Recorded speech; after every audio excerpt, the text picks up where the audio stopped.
നാട്ടുകാര് പിന്നെ നടക്കും, ആരും പിന്നെ ആന ഒട്ടിക്കൊല്ലും.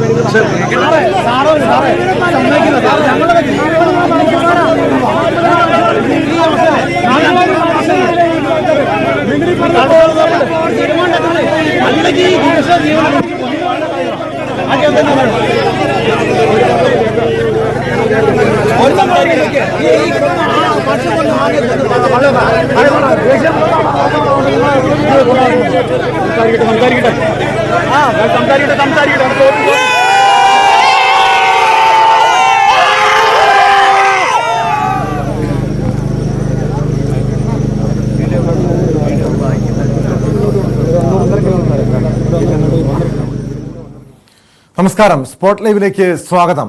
എറണാകുളം കുട്ടമ്പുഴയിൽ യുവാവിനെ കാട്ടാന ചവിട്ടിക്കൊന്നതിൽ ജനരോഷം ശക്തമാണ്. കാട്ടാന ജനവാസ മേഖലയിൽ ഇറങ്ങുന്നത് തടയാൻ കിടങ്ങ് നിർമ്മാണം ആരംഭിച്ചാൽ മാത്രമേ കൊല്ലപ്പെട്ട എൽദോസിന്റെ മൃതദേഹം സംസ്കരിക്കൂ എന്ന നിലപാടിലാണ് നാട്ടുകാർ. ഇതിന്റെ അടിസ്ഥാനത്തിൽ കിടങ്ങ് നിർമ്മാണത്തിനുള്ള പ്രാരംഭ നടപടികൾ ആരംഭിച്ചിട്ടുണ്ട്. ഇപ്പോഴും സ്ഥലത്ത് വലിയ രീതിയിലുള്ള പ്രതിഷേധവും തുടരുകയാണ്. ഒന്നേക്ക് മുമ്പ് ഒരു പയ്യൻ വന്ന് എന്നെ ഓട്ടം വിളിച്ചു. അവനോട് ചീത്തയും പറഞ്ഞിട്ട് ഞാൻ അവനെ കൊണ്ടുവിട്ടു. അവനെ കൊണ്ടുപോയിട്ട് തിരിച്ചു വരുമ്പോൾ ആന ഇവിടുന്ന് ആളെ ചവിട്ടി കൊന്നിട്ട് അങ്ങോട്ട് തിരിച്ചു വന്നു. അപ്പം ഞാൻ ആനയെ കണ്ടു കഴിഞ്ഞപ്പോൾ വണ്ടി നിർത്തി കഴിഞ്ഞ് കഴിഞ്ഞപ്പോൾ കയറ്റായ കാരണം വണ്ടി വെട്ടം മുകളിലേക്കായി. അത് കഴിഞ്ഞിട്ട് പന്തിയുടെ കാലം വെച്ച് ഞാൻ തിരിച്ചുപോയി. സാറിന് ഞാൻ തിരിച്ചു പോകാറില്ല, ആനയുടെ ഒപ്പം തന്നെ ഞാൻ വരാറുണ്ട്. പക്ഷെ ഇന്നലെ എന്തോ തോന്നി തിരിച്ചുപോയി. തിരിച്ചു കഴിഞ്ഞിട്ട് ആളെ കൂട്ടിക്കൊണ്ടുവന്നു. ആളെ കൂട്ടിക്കൊണ്ടുവന്നപ്പോൾ ആർക്കും ഫ്രണ്ടിൽ വെക്കാൻ ധൈര്യമില്ലാത്ത കാരണം ഞാൻ തന്നെ ഫ്രണ്ടിൽ നിന്ന് വണ്ടി കൊണ്ട് പോന്നു. എൻ്റെ ബാക്കിൽ വന്ന വണ്ടി ഈ ബോഡി ഇറക്കാൻ കണ്ടു. ഞാനൊരു 100 മീറ്റർ അപ്പുറത്ത് ഇപ്പോൾ ഒരു പയ്യൻ പറഞ്ഞു ആന ചവിട്ടിയിട്ടുണ്ടെന്ന് പറഞ്ഞു. അപ്പോൾ ഞാൻ തിരിച്ചു പോരാണ്ട് പോർഷാരുടെ അടുത്തെന്ന് പറഞ്ഞു. അവരെയും കൂട്ടിക്കൊണ്ട് ഇവരും ഇങ്ങോട്ട് വന്നു. ഞാൻ മെമ്പറേയും വിളിച്ചുകൊണ്ട് യോഷിനെയും വിളിച്ചുകൊണ്ട് ഇവിടെ വന്നു. യോഷിക്ക് അറിയാമുള്ള പോർഷാർക്ക് അറിയാമുള്ള ഇത് ആരാന്ന് അത് ആ കോലത്തിനായി. അപ്പൊ ഇത് ആളെ അറിയാൻ വേണ്ടി ഞാൻ തിരിച്ചു വന്ന് നോക്കി പറഞ്ഞു ഇന്ന ആളാന്ന് പറഞ്ഞു. രാവിലെ പണി തുടങ്ങാന്നാ പറഞ്ഞു. റെഞ്ചിന്റെയും ഫെൻസിങ്ങിന്റെയും ഒക്കെ പണി അത് ഇതുവരെ നടന്നിട്ടില്ല. അപ്പൊ ഇന്ന് ചെയ്യേണ്ട പണി ഇതാണ്. എല്ലാവരും കൂടണം. ബോഡി വന്നു കഴിയുമ്പോ എല്ലാവരും കൂടെ കൂടി അവരുടെ തിണ്ണയിൽ ഇറക്കി വെക്കും. അവിടെ ഇരിക്കട്ടെ, തീരുമാനം ഉണ്ടായിട്ട് എടുത്ത് മറവ് ചെയ്താൽ അല്ലെങ്കിൽ അവിടെ വെച്ചാൽ മതി. ഇത് പണികളൊന്നും ആരംഭിച്ചില്ലെങ്കിൽ വലിയ പ്രതിഷേധത്തിലേക്ക് ഇനിയും പോകും. പോകാതിരിക്കാൻ പറ്റില്ല, ഞങ്ങൾക്ക് ഇവിടെ ജീവിക്കണ്ടേ. അല്ലെങ്കിൽ ഞങ്ങളുടെ ഇറക്കി വരട്ടെ അവിടെ നിന്ന്. പോയതാ, നമുക്ക് 5 പൈസ തന്നിട്ടില്ല, 1 രൂപ കിട്ടിയിട്ടുണ്ട്. ജീവനും കൊണ്ട് അന്ന് ഓടി പോന്നതാ. ഉരുളുപൊട്ടും കഴിഞ്ഞ ആനശല്യം കൂടെ ആയപ്പോ അവിടെ ഇപ്പൊ ആൾക്കാരില്ലാതെ ഒക്കെ ജീവനും കൊണ്ട് അയിലേക്ക് ഓടുകയാണ്.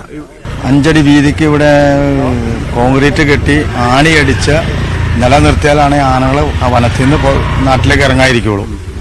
അവയെ ആനയുടെ കാലിൽ ആണി കൊള്ളാറുള്ള ആന പുറത്തേക്ക് വനത്തിൽ തന്നെ നിന്നോളൂ. ഇതൊന്നും ഇവിടെ നടക്കുന്ന ഏർപ്പാടൊന്നുമല്ല. ഇവർ ചുമ്മാ പറഞ്ഞിട്ട് വാഗ്ദാനങ്ങൾ പലതും പറയും.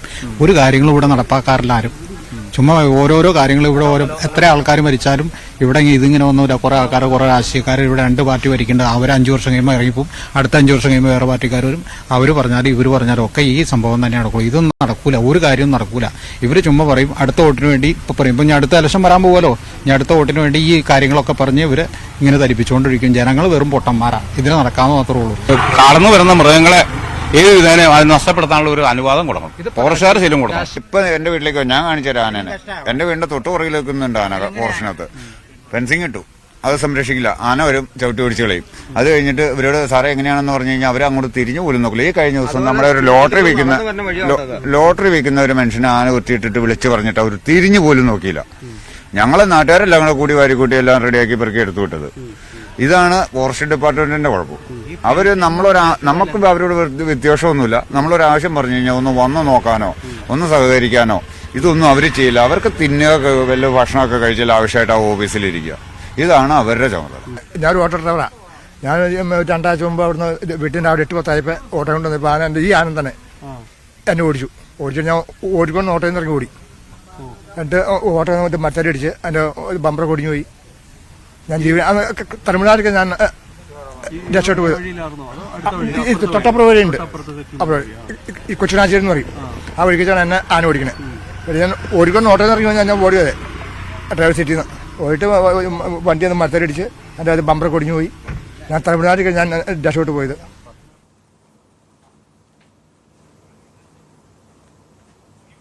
കുട്ടമ്പുഴയിൽ ജനകീയ ഹർത്താൽ തുടരുകയാണ്. ചേലാട് കുറുമറ്റത്തെ സെമിത്തേരിയിൽ അല്പസമയത്തിനകം എൽദോസിന്റെ സംസ്കാര ചടങ്ങുകൾ ആരംഭിക്കും. വിശദാംശങ്ങളുമായി കുട്ടമ്പുഴയിൽ നിന്ന് ഡാനി പോൾ ചേരുന്നു. ഡാനി, കഴിഞ്ഞ 3.5 വർഷത്തിനിടെ, അതായത് 2011 മുതൽ 2021 മുതൽ 2024 വരെയുള്ള ഈ വർഷം വരെയുള്ള ഈ മാസം വരെയുള്ള കാലയളവിൽ ഇതുവരെയും സംസ്ഥാനത്ത് കാട്ടാന ആക്രമണത്തിൽ, വന്യജീവി ആക്രമണത്തിൽ 316 പേരുടെ ജീവനാണ് നമ്മുടെ നാട്ടിൽ, കേരളത്തിൽ മാത്രമായി നഷ്ടപ്പെട്ടത്.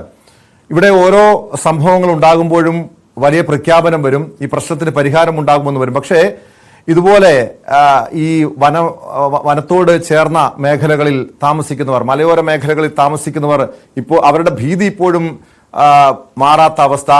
മനുഷ്യജീവനുകൾ ഓരോ ദിവസവും പൊലിയുന്നു. ഈ ആഴ്ച മാത്രം 2 ജീവനുകളാണ് കാട്ടാനാക്രമണത്തിൽ നഷ്ടപ്പെട്ടത്.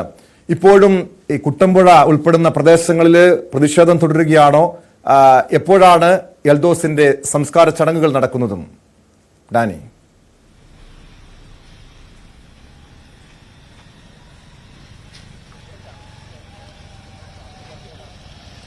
എൽദോസിന്റെ സംസ്കാര ചടങ്ങുകൾ അല്പസമയത്തിനകം നടക്കും.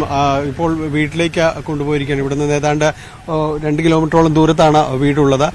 നമ്മൾ ഉള്ളത് ഇന്നലെ ഈ സംഭവം നടന്ന, ഈ ദുരന്തം നടന്ന ആ സ്ഥലത്താണ് ഉള്ളത്. ഈ ഇതാണ് ഇവിടെ വെച്ചാണ് എൽദോസിനെ കാട്ടാന ആക്രമിക്കുന്നത്. ഇവിടെ നിന്ന് തൊട്ടപ്പുറത്തുനിന്ന് ഇറങ്ങി വരികയായിരുന്നു എന്നാണ് നാട്ടുകാർ പറയുന്നത്. ഈ ഭാഗത്ത് വനത്തിലൂടെ കടന്നു പോകുന്ന ഒരു വഴിയാണിത്. ഇവിടെ മറ്റ് വൈദ്യുത വിളക്കോ മറ്റു സംവിധാനങ്ങളോ ഒന്നും തന്നെ ഇല്ലാത്ത ഒരിടമാണ്. നാട്ടുകാരുടെ വളരെ നാളുകളായുള്ള ഒരു ആവശ്യം ഈ ഭാഗത്ത് വഴിവിളക്കുകളെങ്കിലും സ്ഥാപിക്കുക എന്നതാണ്. അതുപോലും ഉണ്ടായിട്ടില്ല. ഇന്നലെയാണ് ഇപ്പോൾ ഇവിടെ കത്തി നിൽക്കുന്ന ഈ ബൾബ് രാത്രി കൊണ്ടുവരുന്നത്. അത് ഒരു ദിവസം നേരത്തെ ആയിരുന്നെങ്കിൽ പോലും ഈ ദുരന്തം ഉണ്ടാവില്ല എന്ന് നാട്ടുകാർ പറയുകയും ചെയ്തു. എന്തായാലും ഇത് സംഭവിച്ചു. ഇനി നാട്ടുകാരുടെ കഴിഞ്ഞ കുറേ നാളത്തെ ആവശ്യമാണ് ഏത് വിധേനയെങ്കിലും ഇവിടെ കുറച്ച് കാര്യങ്ങൾ ചെയ്യുക എന്നത്. അവിടെ കിടങ്ങുണ്ടാക്കുക, അതോടൊപ്പം തന്നെയാണ് വൈദ്യുത വേലി നിർമ്മിക്കുക തുടങ്ങിയ ആവശ്യങ്ങളെല്ലാം തന്നെ അവർ ഉന്നയിക്കുകയും ചെയ്യുന്നുണ്ട്. എങ്ങനെയെങ്കിലും അത് സാധ്യമായാൽ മാത്രമേ ഇനിയെങ്കിലും ഇത്തരം ഒരു ആക്രമണങ്ങളിൽ നിന്ന് അവർക്ക് രക്ഷപ്പെടാനായിട്ട് സാധിക്കുള്ളൂ. ഇതാണ് നിലവിലുള്ള ഒരു ഫെൻസിങ്ങിന്റെ, വൈദ്യുത വേലിയുടെ ഒരു അവസ്ഥ എന്ന് പറയുന്നത്. ഈ കാണുന്നതാണ്. നാളുകളായി അതെല്ലാം തന്നെ നഷ്ടപ്പെട്ടിട്ട് അങ്ങനെ വളരെ ഭീഷണിയിലെല്ലാം തന്നെ ഏത് സമയവും വന്യമൃഗങ്ങളുടെ ആക്രമണം ഉണ്ടാകാമെന്നുള്ളൊരു ഭീഷണി തന്നെയാണ് ഈ പ്രദേശത്തുള്ളവർ കഴിയുന്നത്. സാധാരണ ജനങ്ങൾ, ഒപ്പം തന്നെ ഇവരുടെ ഉപജീവന മാർഗമായി കാർഷിക വൃത്തിയെ ആശ്രയിച്ച് ജീവിക്കുന്നത്, ഇവരെല്ലാവരും അവസ്ഥ ഇത് തന്നെയാണ്. ഇവിടെ അടുത്ത് തന്നെയാണോ? അടുത്ത് ഞങ്ങളൊരു 5 കിലോമീറ്റർ അപ്പുറയാണ്, ഞായപ്പള്ളി ഭാഗത്താണ്. ഇതേ അവസ്ഥ തന്നെയാണ്. ഞങ്ങൾക്ക് തട്ടേക്കാട് കഴിഞ്ഞിട്ട് ഏതാണ്ട് 2 കിലോമീറ്റർ പ്ലാന്റേഷൻ ആണ്. ഇന്നലെ ഞാൻ കൊച്ചിന് പനിയായിട്ട് വന്നത് പേടിച്ച് ഡോക്ടറെ കണ്ടിട്ട് പോരുന്നത്. 8 മണി സമയത്ത് പാസ് ചെയ്തു. അത് കഴിഞ്ഞ് പെൺകുട്ടിയാണ് വീട്ടിൽ വന്ന് കയറി ന്യൂസ് വെച്ചപ്പോഴാണ് ഈ വാർത്ത കാണുന്നത്. അത്രയും ഈ 2 കിലോമീറ്റർ ക്യാപ്പിന്റെ ഇടയിൽ ജീവൻ പണയം വെച്ച് വേണം നമുക്ക് കടന്നു പോകാൻ. രാവിലെ ഒരു ആശുപത്രി കേസ് അല്ലെങ്കിൽ ഒരു കൊച്ചിനൊരു ഇന്റർവ്യൂവിന് പോകണമെങ്കിൽ, വെളുപ്പിന് പോകണമെങ്കിൽ രണ്ടും കൽപ്പിച്ച് അങ്ങ് പോവുക. നമ്മൾ മരിച്ചാലും വേണ്ടില്ല, വേറെ വണ്ടി സൗകര്യം ഒന്നുമില്ല. ബൈക്ക് കിട്ടുന്ന വണ്ടിയും വെച്ച് എല്ലാവരും അങ്ങനെ അത്യാവശ്യം പോയിക്കൊണ്ടിരിക്കുക. ഒരു നിവൃത്തിയില്ല ഞങ്ങൾക്ക് മുമ്പോട്ട് ജീവിക്കാൻ. വളരെ ദയനീയമായ ഒരു അവസ്ഥയിലേക്ക് പോകുന്നത്. കാരണം അങ്ങനെയാണ് നിത്യവൃത്തി കടന്നു പോകണമെങ്കിൽ നമുക്ക് പണിയെടുക്കണം. അങ്ങനത്തെ ഒരു അവസ്ഥ. ഇത് കർഷകരുടെ ഒരു ജീവിതം പ്രതിസന്ധിയിലാണ്. അത് തീർത്തും എല്ലാവരുടെയും പന്നി, കുരങ്ങ്, മലയെണ്ണാൻ എല്ലാം അത് വേറെ വഴിക്കൂടെ. ഒരു വാഴ നട്ടാൽ തന്നെ അത് കുരങ്ങ് വന്ന് പിച്ചി കീറി, ചെറുപ്പത്തിൽ തന്നെ പിച്ചി കീറി കളയും. വലുതായി കഴിയുമ്പോഴത്തേക്കും കുറെ കിട്ടുകയല്ല. കുരങ്ങ് ശല്യം ഭയങ്കരം, മലയെണ്ണാന്റെ ശല്യം ഭയങ്കരം, ആന ജീവന് ഭീഷണി അത് വേറെ. ഒരു രക്ഷയില്ല ഇതിനും കൊണ്ട്. എല്ലാം ഈ പരാതി പറഞ്ഞ് മടുത്തു. ആനശല്യം ഏറ്റവും ഓവറാണ് ഇവിടെ ഈ മേഖലയിൽ. ഉള്ളതിന്റെ മേഖലയിൽ ഏറ്റവും കൂടുതൽ ആനശല്യമാണ്. ഇതിനെ എന്തിനെങ്കിലും ഉപദ്രവിച്ചു കഴിഞ്ഞാൽ നമ്മള് നേരെ അകത്തും പോകും. എല്ലാവരും പേടിച്ച് അങ്ങനെ ഒതുങ്ങി ജീവിക്കുക. ഒതുങ്ങുമ്പോ ഇങ്ങനെയുള്ള ഭീഷണി ജീവൻ പോണു. ഇപ്പൊ നമ്മൾ രാത്രി പണിയാൻ പോകുന്ന ആളാ, 4 മണിയാകുമ്പോൾ എണിച്ച് റബ്ബർ വെട്ടാൻ പോകുന്ന ആളാ. നാളെ ഒരു സുപ്രാതിൽ ഇങ്ങനെ വന്നാലും സഹിക്കാല്ലാണ്ട് ജീവിതമാർഗം നടക്കണ്ടേ. അതുകൊണ്ട് എല്ലാവരും ഉപജീവനത്തിന് വേണ്ടി ഇറങ്ങി പോകും, രണ്ടും കൽപ്പിച്ച് അങ്ങനെ ചെയ്തു. വർഷങ്ങളായി ഇപ്പൊ ഞങ്ങൾ അങ്ങനെ ബുദ്ധിമുട്ട് അനുഭവിക്കാം. എന്തായാലും വലിയ അവർ വിശദീകരിക്കുന്നത് അവർ നേരിടുന്ന നിലവിലെ ഒരു പ്രതിസന്ധിയുടെ ആഴം തന്നെയാണ്. കാരണം സാധാരണ കർഷകർക്ക് അവർക്ക് ഈ വനമേഖലയോട് ചേർന്ന് ഉപജീവനം നടത്തുന്നവർക്കൊന്നും മുന്നോട്ട് പോകാൻ കഴിയാത്തൊരവസ്ഥയിലേക്ക് കാര്യങ്ങൾ പോകുന്നുണ്ട്. അതിൽ കൃത്യമായ രീതിയിലുള്ള ഒരു ഇടപെടലുകൾ ഉണ്ടാകണം. അവർ ആവശ്യപ്പെടുന്നത് പോലെ ഈ ഫെൻസിംഗ് അടക്കമുള്ള ഒരു സൗകര്യങ്ങൾ കാര്യങ്ങളെല്ലാം തന്നെ കൊണ്ടുവന്നാൽ മാത്രമേ അവർക്ക് ഇതിലൂടെ കടന്നു പോകാനെങ്കിലും സാധിക്കുകയുള്ളൂ. കാരണം വലിയ രീതിയിലൊരു ദുഷ്കരമായിരിക്കുകയാണ് ഇന്നലെ ഇവിടെ സംഭവിക്കുന്നത്. അവിടെ KSRTC ബസ് ഇറങ്ങി അതിനുശേഷം ഈ വഴിയിലൂടെ വരണം, ഈ വഴിയിലൂടെ കടന്നു പോകണം. ഏതാണ്ട് ഉൾവനത്തിന് നടുവിലൂടെയുള്ള ഇതാണ് സെറ്റിൽമെന്റ് റോഡാണിത്. ഈ ഭാഗത്തൊന്നും തന്നെ ഈ വൈദ്യുത പോസ്റ്റുകളുണ്ടെങ്കിലും സ്ട്രീറ്റ് ലൈറ്റുകളിലേക്കൊന്നും വരാനായിട്ട് സാധിച്ചിട്ടില്ല. പക്ഷേ അവരുടെ ആവശ്യം അത് തന്നെയായിരുന്നു. ഒരു ഇത് വൈദ്യുതി വിളക്കെങ്കിലും ഉണ്ടായിരുന്നെങ്കിൽ അവരുടെ ബുദ്ധിമുട്ടുകൾ ഒഴിവാകാമായിരുന്നു. അവർ പറയുന്നത് ഇത് സ്ട്രീറ്റ് ലൈറ്റ് കത്തിയിരുന്നെങ്കിൽ ഞങ്ങൾക്ക് ആനയുണ്ടോ എന്ന് പോലും ഞങ്ങൾക്ക് മനസ്സിലാക്കാനായിട്ട് സാധിക്കുമായിരുന്നു എന്ന് അവർ പറയുന്നു. അത്ര കണ്ട് ഒരു ആനശല്യം ഈ മേഖലയിലെല്ലാം തന്നെയുണ്ട്. മൊബൈൽ വെളിച്ചത്തിലാണ് അവർ ഇവിടേക്ക് കടന്നു പോകുന്നത്. ഇന്നലെ ഇറങ്ങിയപ്പോൾ വളരെ പെട്ടെന്ന് ഇതിന് മുന്നിലേക്ക് വന്നു വീഴുകയായിരുന്നു. അതുകൊണ്ട് കൂടെയുള്ളവർ ചിതറി ഓടുന്നു. വളരെ പെട്ടെന്ന് ആനയ്ക്ക് മുന്നിൽ അകപ്പെടുകയായിരുന്നു എൽദോസ്. ഒന്നും ചെയ്യാൻ കഴിയാത്ത ഒരു സാഹചര്യത്തിലേക്ക് വന്നു. നിമിഷാർദ്ധം കൊണ്ട് തന്നെ ജീവൻ നഷ്ടമാകുന്നു. പിന്നീട് ആളുകൾ സംഘടിച്ച് തിരിച്ചു വന്നതിന് ശേഷമാണ് ഇവിടെ ഇങ്ങനെയൊരു വലിയ രീതിയിലൊരു അത്യാഹിതം നടന്നുവെന്ന് തന്നെ തിരിച്ചറിഞ്ഞു. എന്തായാലും അത്തരം ഒരു സാഹചര്യത്തിലൂടെയാണ് ഈ പ്രദേശവാസികൾ കടന്നു പോകുന്നത്. നിങ്ങൾ എന്താണ് ഈ വിഷയത്തെക്കുറിച്ച് പറഞ്ഞത്? BJP ജില്ലാ പ്രസിഡന്റ് കൂടിയാണ്, ഈ മേഖലയിൽ സന്ദർശിച്ചു. എന്താ തോന്നുന്നു ആളുകളുടെ ഒരു പ്രതികരണവും കാര്യം? വളരെ ദൗർഭാഗ്യകരം, ദുഃഖകരമായിട്ടൊരു സ്ഥലം കാണുമ്പോൾ തന്നെ നമുക്ക് ഭയാനകമായിട്ടുള്ളൊരു സംഭവം ഉള്ളത്. ഇവിടെ ലൈറ്റ് ഇല്ലാത്തത് കൊണ്ട് ആനയെ കണ്ടില്ല എന്ന് ഇവിടുത്തെ പരിസരവാസികളൊക്കെ പറയുന്നത്. വളരെ ദുഃഖത്തോടെ അവർ പറയുന്നത്. കാരണം ഏത് നിമിഷവും കാട്ടാനയെ ഭയന്ന്, കാട്ടുപന്നിയെ ഭയന്ന് ജീവിക്കേണ്ട ഒരു ജനസമൂഹം, കൃഷിയും ഇവിടെ പ്രകൃതിയെ സ്നേഹിച്ചുകൊണ്ട് കൃഷിയുമൊക്കെ ചെയ്തുകൊണ്ട് ജീവിച്ചു പോകുന്ന സമൂഹത്തിൽ നമുക്ക് കാണാൻ സാധിക്കില്ല. നന്മ മാത്രം മനസ്സിലുള്ള ആളുകളാണ്. അവർ നന്മ മാത്രം ചെയ്യാൻ ആഗ്രഹിക്കുന്ന ആളുകളാണ്. അവർ പ്രാർത്ഥനയിൽ പോലും എല്ലാവർക്കും നന്മ വരട്ടെ, നന്മ വഹിക്കട്ടെ എന്ന് പ്രാർത്ഥിക്കുന്ന ഒരു ജനസമൂഹത്തിന് ആ രോദനം ഇവിടുത്തെ അധികാരിവർഗ്ഗങ്ങൾ കേൾക്കുന്നില്ല എന്നുള്ളതാണ്. അധികമായിട്ടുള്ള ആന ഇപ്പോൾ തൊട്ടടുത്ത നമ്മുടെ കോടനാട്, പെരുമ്പാവൂർ, ഇവിടെ നിന്ന് കോതമംഗലത്ത് നിന്ന് കോടനാടേക്കുള്ള ദൂരം ശരിക്കും പറഞ്ഞാൽ 20-22 കിലോമീറ്റർ ഉള്ളൂ. ചുറ്റി കറങ്ങിപ്പോയാൽ പോലും സാധാരണ രീതിയിൽ അവർ പറയുന്ന 10 കിലോമീറ്റർ അപ്പുറമാണ് കോടനാട് ആനത്തൊട്ടിൽ എന്ന് പറയുന്നത്. അധികമായിട്ട് ഇവിടെ ഈ വനത്തിന് ഉൾക്കൊള്ളാൻ സാധിക്കാത്ത അത്രയും ആനക്കൂട്ടം ഉണ്ടെങ്കിൽ, അല്ലെങ്കിൽ ആനക്കുട്ടികൾ ഉണ്ടെങ്കിൽ അത് കോടനാട് കൊണ്ടുപോയി വിടേണ്ട ബാധ്യത ഫോറസ്റ്റ് ഉദ്യോഗസ്ഥന്മാർക്കാണ്. ഇവിടെ ശരിക്കും ഇപ്പോൾ കഴിഞ്ഞ ദിവസം ഞാനൊരു ഇത് കണ്ടതാണ്. ഈ ഫോറസ്റ്റ് ഉദ്യോഗസ്ഥന്മാർക്ക്, അത് ബീറ്റ് പോലീസിന് പോലും അറസ്റ്റ് ചെയ്യാനുള്ളൊരു അധികാരം കൊടുത്തുകൊണ്ട് ഫോറസ്റ്റ് നിയമം പോലും പരിഷ്കരിച്ച ഒരു കാലഘട്ടമാണ് ഇപ്പോൾ പിണറായിയുടെ ഗവൺമെന്റ് ചെയ്തിരിക്കുന്നത്. അപ്പോൾ വലിയ വെല്ലുവിളിയാണ്. ഏറ്റെടുത്തുകൊണ്ട് ഒരു സമരത്തിലേക്ക് നീങ്ങുവാണ് ജനങ്ങൾ സ്വാഭാവികമായിട്ട് ഇതിനെതിരെ ശക്തമായിട്ടുള്ള പ്രക്ഷോഭവുമായിട്ട് അവരുടെ ആവശ്യങ്ങൾ നേടിയെടുക്കണം. അവരുടെ ആവശ്യങ്ങൾ, ന്യായമായ ആവശ്യങ്ങളുമായി അവർ മുന്നോട്ട് പോകുമ്പോൾ BJPക്ക് ഒരിക്കലും മാറി നിൽക്കാൻ സാധിക്കില്ല. അവർക്കൊപ്പം ഞങ്ങൾ നിൽക്കും, യാതൊരു സംശയവുമില്ല കാര്യത്തിൽ. ഏതായാലും പ്രതിഷേധങ്ങളുടെ ഒരു വലിയ ദിവസങ്ങൾ തന്നെയാണ് വരുന്നത്. അതിൽ യാതൊരു മാറ്റവുമില്ല. കാരണം ഇന്ന് ഈ വിഷയം അവസാനിക്കുകയില്ല എന്ന് അവരെല്ലാവരും തന്നെ ഉറപ്പ് നൽകുന്നുണ്ട്. എൽദോസിന്റെ സംസ്കാര ചടങ്ങുകൾക്ക് ശേഷം കോതമംഗലത്ത് വലിയ രീതിയിലുള്ള പ്രതിഷേധം. അതാണ് കാരണം കഴിഞ്ഞ ഒരാഴ്ചക്കിടെ കോതമംഗലം മേഖലയിൽ മാത്രം 2 പേരുടെ ജീവനാണ് നഷ്ടപ്പെട്ടത്. കഴിഞ്ഞ ശനിയാഴ്ച എഞ്ചിനീയറിംഗ് വിദ്യാർത്ഥിനിയായ ആൻമേരിയുടെ ജീവൻ നഷ്ടപ്പെട്ടതും കാട്ടാന ഒരു മരം പിഴുതപ്പോൾ ആ മരം വന്നു വീണാണ് ആൻമേരിയുടെ ജീവൻ നഷ്ടപ്പെട്ടത്. അങ്ങനെ വലിയ ഭീതിയിൽ ഇപ്പോഴും കഴിയുന്നു അവിടുത്തെ ജനങ്ങൾ. മാത്രമല്ല, ഇന്ന് ലോക്സഭയിൽ ഈ വിഷയം ഡീൻ കുര്യാക്കോസ് MP ഉന്നയിച്ചിട്ടുമുണ്ട്. ഇടുക്കി ലോക്സഭാ മണ്ഡലത്തിന്റെ പരിധിയിൽ തന്നെ ഒരാഴ്ചക്കിടെ, അത് 3 ദിവസത്തിനിടെ 2 മരണം നടക്കുന്നു. ഈ വിഷയത്തിൽ വിവിധ രാഷ്ട്രീയ പാർട്ടികൾ പ്രതിഷേധം സംഘടിപ്പിക്കും. നേരത്തെ BJPയുടെ ജില്ലാ പ്രസിഡന്റ് പറഞ്ഞതുപോലെ പല പ്രഖ്യാപനങ്ങൾ നടത്തും, ജനങ്ങൾക്കൊപ്പമുണ്ടെന്ന് പറയും. പക്ഷേ ഇതുപോലുള്ള പ്രശ്നങ്ങൾ ആറി തണുത്തു കഴിയുമ്പോൾ രാഷ്ട്രീയ പാർട്ടികളും ഇവരെ കൈയൊഴിയുന്ന അവസ്ഥ. ഇവർക്ക് എന്താണ് ഇവിടുത്തെ നാട്ടുകാർ പറയുന്നത്? ഈ പ്രഖ്യാപനത്തിനപ്പുറം ഏത് രീതിയിലുള്ള നടപടികൾ വേണമെന്നാണ് നാട്ടുകാരുടെ ആവശ്യം? ഡാനി. ടോം, ഇതിൽ ഈ പ്രഖ്യാപനത്തിനപ്പുറം നടപടികൾ വേണമെന്ന കാര്യത്തിൽ ആർക്കും തന്നെ സംശയമൊന്നുമില്ല. കൃത്യമായ രീതിയിലുള്ളൊരു നടപടികളിലേക്ക് അടക്കം കാര്യങ്ങൾ പോകണമെന്ന് അവർ ആവശ്യപ്പെടുകയും ചെയ്യും. ഇന്നലെ ഉണ്ടായതും അത് തന്നെയാണ്. ഇന്നലെ ജില്ലാ കളക്ടർ വന്ന് ഉറപ്പ് നൽകുന്നു. പക്ഷേ ആ ഉറപ്പിൽ എത്രമാത്രം അവർ വിശ്വസിക്കുന്നു എന്നതെല്ലാം തന്നെയാണ് അവർ പറയുന്നത്. കാരണം ഈ ഉറപ്പിലൊക്കെ എത്ര കണ്ട് അവർ മുന്നോട്ട് പോകുന്നു എന്ന് അവർ ചോദിക്കുന്നു. കാരണം തങ്ങൾക്ക് ഇതുവരെയും വാഗ്ദാനം ചെയ്തിട്ടുള്ള ഒരു കാര്യങ്ങളിലേക്കൊന്നും പോകാനായിട്ട് സാധിച്ചിട്ടില്ല എന്ന് അവർ ചൂണ്ടിക്കാണിക്കുകയും ചെയ്യുന്നു. നിരവധി വാഗ്ദാന ലംഘനങ്ങൾ മാത്രമാണ് തങ്ങൾക്ക് ലഭിച്ചിട്ടുള്ളത് എന്നതാണ് അവർ പറയുന്നത്. അതുകൊണ്ട് ഇന്നലെ അർദ്ധരാത്രിയും എല്ലാം തന്നെ കടുത്ത പ്രതിഷേധമുണ്ടായ ഒരു ഇടമാണിതെല്ലാം ഉണ്ടായിരുന്നത്. നമുക്കൊപ്പം ഷോൺ ജോർജ് കൂടി ചേരുന്നു. വാഗ്ദാനങ്ങളിൽ ആരും തന്നെ വിശ്വസിക്കുന്നില്ല, അതാണ് ഇപ്പോഴത്തെ ഇവിടുത്തെ ഒരു അവസ്ഥ. അടിസ്ഥാനപരമായി ഇപ്പോൾ ഇവിടെ ഒരു ലൈറ്റ് ഇട്ടു, അല്ലെങ്കിൽ ട്രഡ്ജ് കുഴിച്ചു, ഇതൊന്നും അല്ല അടിസ്ഥാനപരമായ പ്രശ്നം. കേരളത്തിലുടനീളം ഈ കഴിഞ്ഞ 5 വർഷക്കാലത്തിനിടയിൽ മാത്രം പരിശോധിച്ചാൽ 500-ലധികം ആളുകളാണ് വന്യമൃഗത്തിന്റെ ശല്യത്തിൽ കൊല്ലപ്പെട്ടിട്ടുള്ളത്. ഇപ്പൊ കൊട്ടമ്പടയിൽ ഒരു ലൈറ്റ് ഇട്ടുകൊണ്ടോ അല്ലെങ്കിൽ ഇവിടെ മാത്രം ട്രെഞ്ച് സംഭവിച്ചുകൊണ്ടോ കേരളത്തിൽ 430 പഞ്ചായത്തുകളാണ് കേരള സംസ്ഥാനത്ത് ഈ വനാതിർത്തി പങ്കിടുന്നത്. അപ്പോ ഇത് ഇവിടെ നിന്ന് മാറി നാളെ അടുത്ത സ്ഥലങ്ങളിൽ ആവർത്തിക്കപ്പെടാം.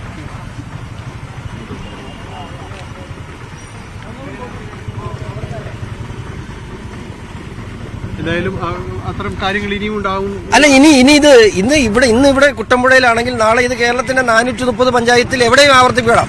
അപ്പൊ ഇതിന് സമഗ്രമായ നിയമനിർമ്മാണം വേണം. ആ നിയമനിർമ്മാണം നടത്തുക എന്ന് മാത്രമല്ല, ഇവിടെ വന്യമൃഗങ്ങളെ സംരക്ഷിക്കാൻ വേണ്ടി നിയമനിർമ്മാണം നടത്താനാണ് സർക്കാരിന് താല്പര്യം.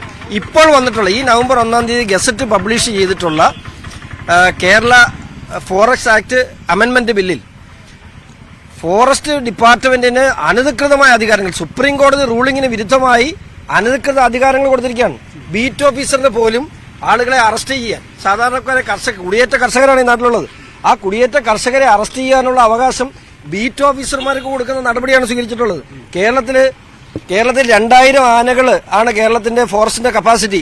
6000-ലധികം ആനകളുണ്ട്. ഇതിന് സർക്കാർ നടപടി ഉണ്ടാകണ്ടേ? അല്ലെങ്കിൽ ഇന്ന് ഒരു ദിവസം ഇവിടെ ഒരു ലൈറ്റ് ഇട്ടുന്നോ ഇവിടെ ട്രെഞ്ച് പിടിച്ചോ പറഞ്ഞ പ്രശ്നം തീരില്ല. 430 പഞ്ചായത്തുണ്ട് കേരളത്തിന്റെ വിവിധ ജില്ലകളിലായി വനാതിർത്തി പങ്കെടുക്കുന്നത്. ഇത് നാളെ അടുത്തടുത്തുണ്ടാകും. അപ്പോൾ അവരവിടെ ചെന്ന് എന്ത് പറയും? അവിടെ ചെന്ന് കളക്ടർ ഇങ്ങനെ കൈ ഒപ്പിയിട്ട് പോയാൽ അവിടെ പോയ ജീവൻ തിരിച്ചു കിട്ടുമോ? ഇത് എന്ത് മര്യാദയാണിത്? ഇതിന് നിയമനിർമ്മാണമാണ് ആവശ്യം. ആ നിയമം പോലും ഇപ്പം നിർമ്മിക്കുന്ന നിയമം പോലും വന്യമൃഗങ്ങൾക്ക് അനുകൂലമല്ലാതെ ഇവിടെ ജീവിച്ചിരിക്കുന്ന മനുഷ്യന് വന്യമൃഗങ്ങൾ കൊടുക്കുന്നതിന്റെ 10-1 വില ജീവിക്കുന്ന മനുഷ്യനുണ്ടാകണം. അത്രേ ഉള്ളൂ. ടോം, വളരെ വ്യക്തമാണ് അദ്ദേഹത്തിന്റെ വാക്കുകൾ. കാരണം ഈ പ്രദേശവാസികൾ ഇന്ന് രാവിലെ സംസാരിച്ചതും ഇത് തന്നെയാണ്. അവികാരം തന്നെയാണ് ഇവിടേക്ക് വരുന്നവരെല്ലാവരും തന്നെ ഉൾക്കൊള്ളുന്നത്. കൃത്യമായ രീതിയിലുള്ള നടപടികൾ ഉണ്ടാകണം, അല്ല എങ്കിൽ ഇത്തരം ദുരന്തങ്ങൾ ആവർത്തിച്ചുകൊണ്ടേയിരിക്കുമെന്ന് അവർ പറയുന്നു. നമ്മൾ ഈ നിൽക്കുന്നത് ഈ ഇടത്താണ് ഇന്നലെ ഈ സംഭവം നടക്കുന്നത്. ഒരു ആന കടന്നു പോകുന്ന, ആനത്താരയെന്നെല്ലാം തന്നെ അവർ പറയുകയും ചെയ്യുന്ന ഒരു സ്ഥലമാണ്. ഇതിൽ സ്ഥിരം കടന്നു പോകുന്നവരുടെ. അപ്പോൾ ഇവിടെ കൂടുതൽ സുരക്ഷിതമായ രീതിയിൽ സംവിധാനങ്ങൾ ഒരുക്കേണ്ടതുണ്ട്. അതാണ് ഇവർ പറയുകയും ചെയ്യുന്നത്. കുറച്ചുകൂടി മെച്ചപ്പെട്ട സാഹചര്യത്തിലേക്ക് കാര്യങ്ങൾ മാറണമെന്ന് അവർ ചൂണ്ടിക്കാണിക്കുകയും ചെയ്യുന്നു. ഏതായാലും പ്രതിഷേധം അവസാനിക്കുന്നില്ല എന്നത് തന്നെയാണ്. വരും ദിവസങ്ങളിലും അത് തുടരും. അതിൽ ജനങ്ങൾക്ക് അത്രത്തോളം ബുദ്ധിമുട്ടുകൾക്ക് നടുവിൽ നിന്നുകൊണ്ടാണ് അവർ സംസാരിക്കുന്നത്. അതുകൊണ്ട് തന്നെയും ഈ ഇന്നത്തെ ഒരു പ്രതിഷേധ സായനത്തോടെ അത് ഇല്ലാതാകുന്നില്ല എന്നത് തന്നെയാണ്. ടോം, വ്യക്തമാണ്. ഡാനി പോളാണ് കുട്ടമ്പുഴയിൽ നിന്നും വിവരങ്ങൾ നൽകിയത്. ഇന്നലെ എൽദോസിന്റെ ജീവൻ നഷ്ടമായ സ്ഥലത്ത് നിന്നാണ് ഡാനി പോൾ ഇപ്പോൾ സ്പോട്ട് ലൈവിൽ തത്സമയം ചേർന്നത്. BJPയുടെ നേതാക്കന്മാർ, ജില്ലാ പ്രസിഡന്റും ഷോൺ ജോർജും ഒക്കെ പറയുന്നത് പോലെ ഈ പ്രശ്നത്തിനൊരു ശാശ്വതമായ പരിഹാരം വേണം. കാരണം ഇനിയും മനുഷ്യജീവനുകൾ നഷ്ടപ്പെടാൻ പാടില്ല. കാരണം ഈ വനാതിർത്തിയോട് ചേർന്ന് താമസിക്കുന്ന ജനവാസ മേഖലയിലുള്ള ജനങ്ങളുടെ ജീവന് ഭീഷണിയായി കാട്ടാന മാത്രമല്ല മറ്റു പല വന്യജീവികളും ഇറങ്ങുന്നുണ്ട്. പലപ്പോഴും ഇതുപോലുള്ള സംഭവങ്ങൾ ഉണ്ടാകുമ്പോൾ, പ്രതിഷേധങ്ങൾ ഉണ്ടാകുമ്പോൾ മന്ത്രിമാരുടെ ഭാഗത്ത്, സർക്കാരിൻ്റെ ഭാഗത്ത് നിന്ന് പ്രഖ്യാപനങ്ങൾ ഉണ്ടാകും. പക്ഷേ ഈ വിഷയത്തിൽ ശാശ്വതമായ പരിഹാരം ഉറപ്പാക്കുകയാണ് ചെയ്യേണ്ടത്.